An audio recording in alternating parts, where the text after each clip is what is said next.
дар мавҷ барномаи иттилоотии хабар.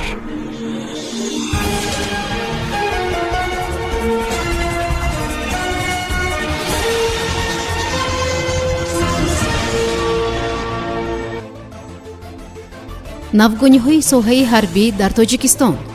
хоруғро як заминларзаи дигар такон дод. ҳашари дастаҷамъона дар деҳаи ваҳдати вилояти Суғд.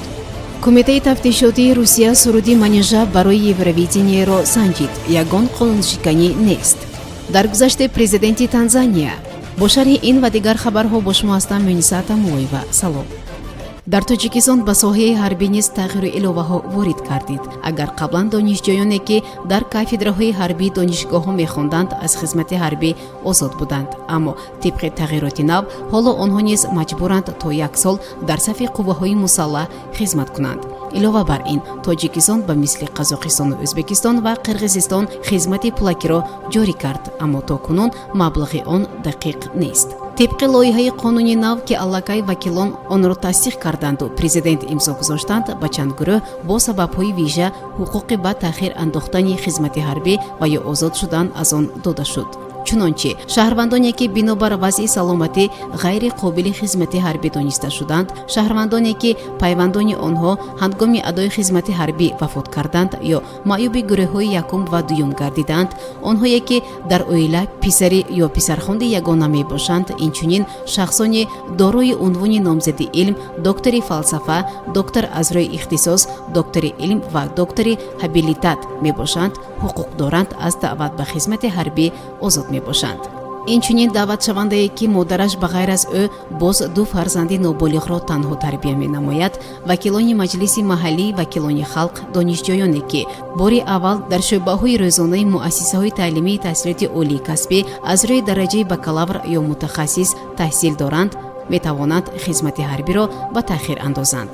бо вуҷуди тағйиру иловаҳо ба соҳаи ҳарбӣ муҳлати хизмат дар Тоҷикистон кам нашуд. дар робита ба ин Шералӣ Мирзо, вазири мудофиа, гуфт шароити ҳозира то 18 моҳ ё 12 моҳ кам кардани муҳлати хизмати ҳарбӣ ҳатмии муҳлатнок аз лиҳози нигоҳ доштани сатҳи баланди омодабошии ҷангӣ ва омилҳои иқтисодӣ ба мақсад мувофиқ намебошад. дар ҷумҳурии Тоҷикистон заминларза рух дод. хабар медиҳад Маркази ҷумҳуриявии назорати сейсмикӣ пешгӯии вазорати ҳолатҳои фавқулоддаи Ӯзбекистон. ларзишҳо дар 58 километри шарқи Хоруғ ва 295 километри шимолу ғарби шаҳри Мингораи Покистон рух додааст. тибқи иттилои марказ, ларзишҳо соати 16:53 бо вақти душанбе рух дода, шиддати он 4,9 баллро ташкил кардааст.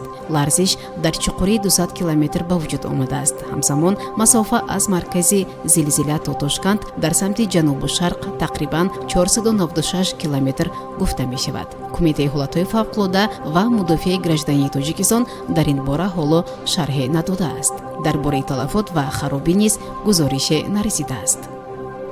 дар ноҳияи Шаҳристон дар ҳамкории бахши раёсати кумитаи ҳолатҳои фавқулоддаи вилояти Суғд дар ноҳия бо идораи давлатии беҳдошти замин ва обёрии Заринруди минтақавии ноҳия корҳои соҳилмустаҳкамкунӣ роҳандозӣ гардид.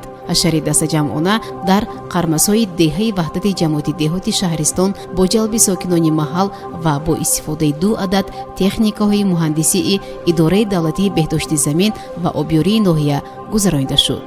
зикр кардан ба маврид аст ки ноҳияи Шаҳристон низ дар миқёси кишвар аз ҷиҳати таҳдид хавфи офатҳои табиӣ яке аз минтақаҳои осебпазир ба шумор меравад.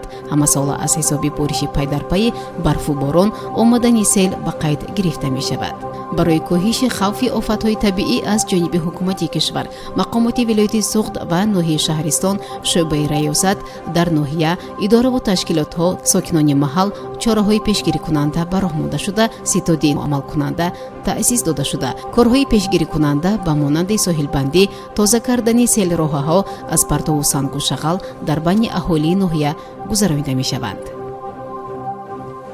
кумитаи тафтишотии Русия суруди манежаро барои Евровидение 2021 бо дархости ходимони ҷамъиятӣ санҷидааст. дар тасвири саҳнаӣ ва суруди сароянда манежа Russian Women ҳеҷ гуна қонуншиканӣ дида намешавад, менависад ТАСС бо такя ба як манбаъш дар мақомоти ҳифзи ҳуқуқ. агар дар муроҷиат нишонаҳои ҷиноят мавҷуд бошад, он гоҳ онро ба мақомоти тафтишотӣ фиристодан мумкин аст ва роҳбари он ҳақ дорад тафтиши мурофиавиро оғоз кунад, омадааст дар хабар. аммо дар ин ҳолат ҳеҷ гуна нишонаҳои фаъолияти ғайриқонуниро дида намешавад. кумитаи тафтишот оид ба далели муроҷиати ходимони ҷамъиятӣ дар изҳороте гуфта мешуд, суруди манижа, ки ба озмуни Евровидение 2021 пешниҳод шудааст, ифротгароиро таҳриқ медиҳад ва дар он изҳороти ғайриқонунӣ мавҷуд аст, санҷиш гузаронидааст. фаъолони ҷамъиятӣ хоҳиш карданд, ки тибқи моддаи барангехтани кинову адоват парванда боз карда, инчунин паҳн кардани видеоҳо бо суханронии манижа манъ карда шавад. президенти Танзания Ҷон Магуфули дар синни 61 солагӣ даргузашт, хабар медиҳад Блумберг бо истинод ба ноиби президенти кишвар Самия Сулуҳу Ҳасан. сиёсатмадори мухолифи Танзания Тунду Лису қаблан гуфта буд, ки роҳбари кишвар гирифтори COVID-19 шуд ва ӯро ба Ҳиндустон бурданд. ба гуфти Лису, президент қаблан дар Кения табобат мегирифт. рӯзномаи Financial Times бо такя ба манбаъҳояш хабар додааст, ки Магуфули шадидан бемор буд. ҳамчунин нашриёти кениягӣ бар асоси манбаъҳо ишора карда буд, ки пешвои яке аз кишварҳои Африқо, ки тақрибан 2 ҳафта дар назди мардум ҳозир нашуд, бо COVID-19 дар бемористони Найроби бистарӣ шудааст. ба гуфтаи рӯзноманигорон, Магуфули ба дастгоҳи нафастиҳӣ пайваст карда шуда буд. шунавандагони гиромӣ, дар ҳамин ҷо барномаи иттилоотии хабар ба поён мерасад. То барномаи дигар шоду пирӯз бошед. хайр. барномаи иттилоотии хабар аз рӯйдодҳои Тоҷикистон, минтақа ва ҷаҳон огоҳ бош.